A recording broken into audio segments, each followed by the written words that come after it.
एक ऐसा एक्सपेरिमेंट जिसमें जिंदा बच्चों को काटकर उनके अंग निकाल लिए जाते थे।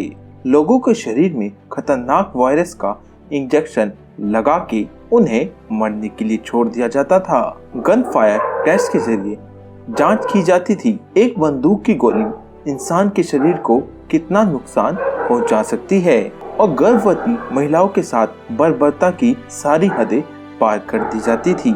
ये सब बातें सुनकर ही किसी भी इंसान की रूह कांप जाए।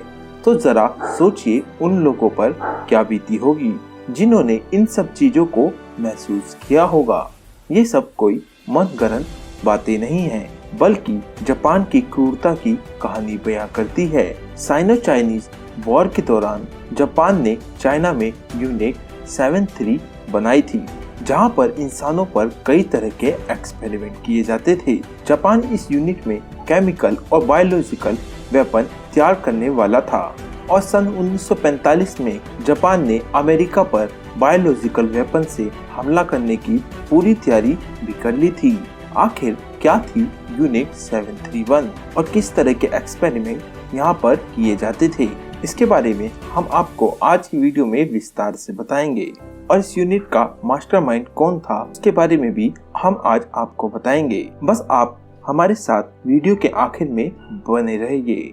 19वीं सदी के मध्य तक जापान दुनिया से बिल्कुल अलग थलग रहता था, लेकिन सन 1868 में जापान में इंपीरियल जापान यानी जापानी साम्राज्य की स्थापना होती है और जापान अन्य देशों को अपना गुलाम बनाना शुरू कर देता है। जापान ब्रिटेन से बचने के लिए अन्य देशों को गुलाम बनाने की शुरुआत करता है और सन 1894 से 95 तक पहले चीनो जापान वॉर में ही चीन के अधिकांश इलाके में कब्जा कर लेता है।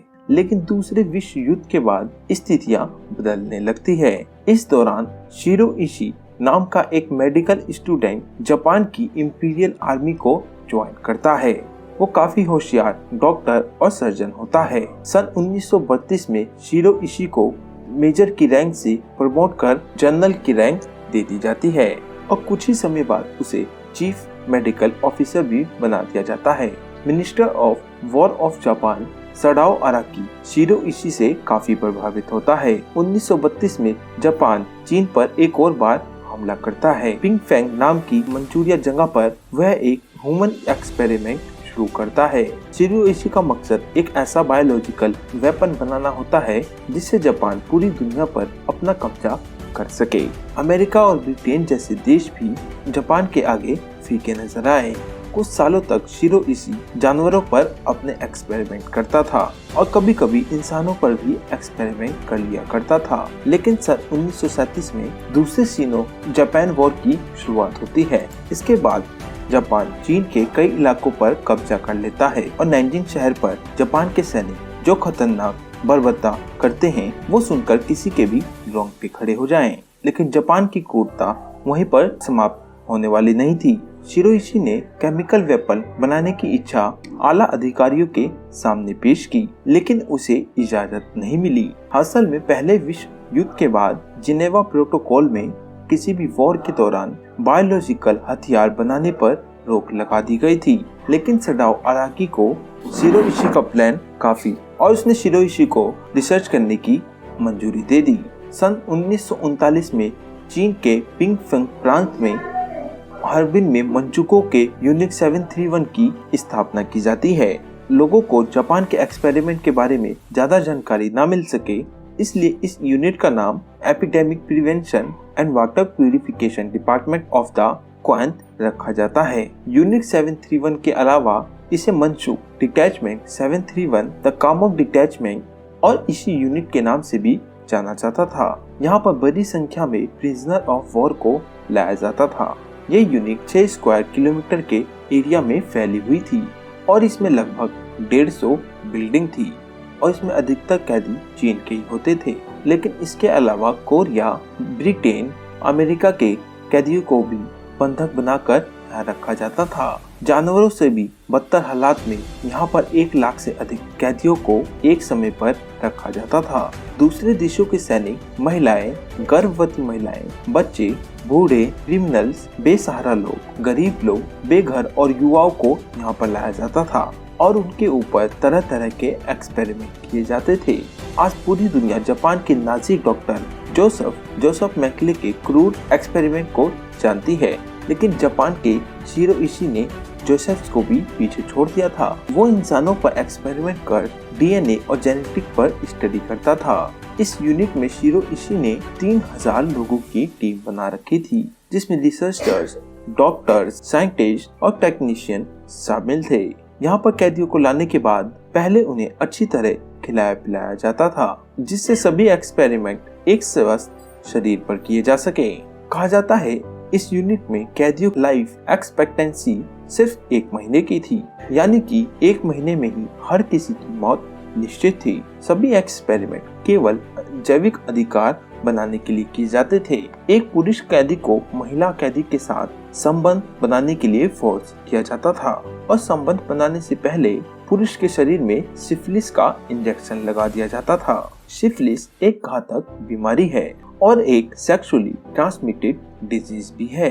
एक पुरुष जब महिला के साथ शारीरिक संबंध बनाता था तो महिला के भीतर भी वह वायरस आ जाता था और देखा जाता था संबंध बनाने से वो वायरस ट्रांसफर होता है तो वो महिला के शरीर में क्या असर करता है। इतना ही नहीं, गर्भवती महिलाओं के साथ भी ऐसा ही किया जाता था और ये जांच की जाती थी कि बच्चे के अंदर वो वायरस ट्रांसमिट हुआ है या नहीं। कई अन्य प्रकार के वायरस उनके अंदर डाले जाते थे, जिसके अंदर पैथोजन, प्लेग, थायराइड और कोलेरा के वायरस शामिल है। ऐसा करने का मकसद ये जानने के लिए किया जाता था एक स्वस्थ शरीर में वायरस जाने के बाद कितनी देर में उसका असर शुरू होता है और वे किन किन अंगों को डैमेज करता है। यदि कोई व्यक्ति वायरस से जल्दी बीमार हो जाता था तो उसका गला काट कर फेंक दिया जाता था और जो वायरस को झेल जाता था उसके शरीर के साथ चीर-फाड़ की जाती थी। शरीर के अंदर देखा जाता था कि वो वायरस किस तरह और अंदरूनी अंगों को क्षति पहुंचाता है। जिंदा ही लोगों के पेट चीर दिए जाते थे जब तक कि शरीर का सारा खून बह ना जाए या फिर इंसान की मौत ना हो जाए। उसके शरीर को खुला ही छोड़ दिया जाता था। पहले माता पिता पर एक्सपेरिमेंट किया जाता था और फिर उसके बाद बच्चों को शिकार बनाया जाता था। 5 से 6 साल बच्चों को एनेस्थीसिया दिए बगैर ही उनकी छाती को चीर दिया जाता था। उनका हार्ट, लंग्स और किडनी, स्टमक को जिंदा ही शरीर से बाहर निकाल लिया जाता था। इतना ही नहीं, एक पार्ट को दूसरे पार्ट से एक्सचेंज किया जाता था और देखा जाता था कि इससे इंसान के शरीर में क्या असर पड़ रहा है। एक प्रेशर केस में लोगों को डाला जाता था और उस केस का प्रेशर तब तक बढ़ाया जाता था जब तक कि इंसान का शरीर फट ना जाए, उसकी आंखें शरीर से बाहर ना निकल जाएं। इतना अधिक प्रेशर लेवल बढ़ा दिया जाता था, मांसपेशियां फटने से ही इंसान की मौत हो जाया करती थी।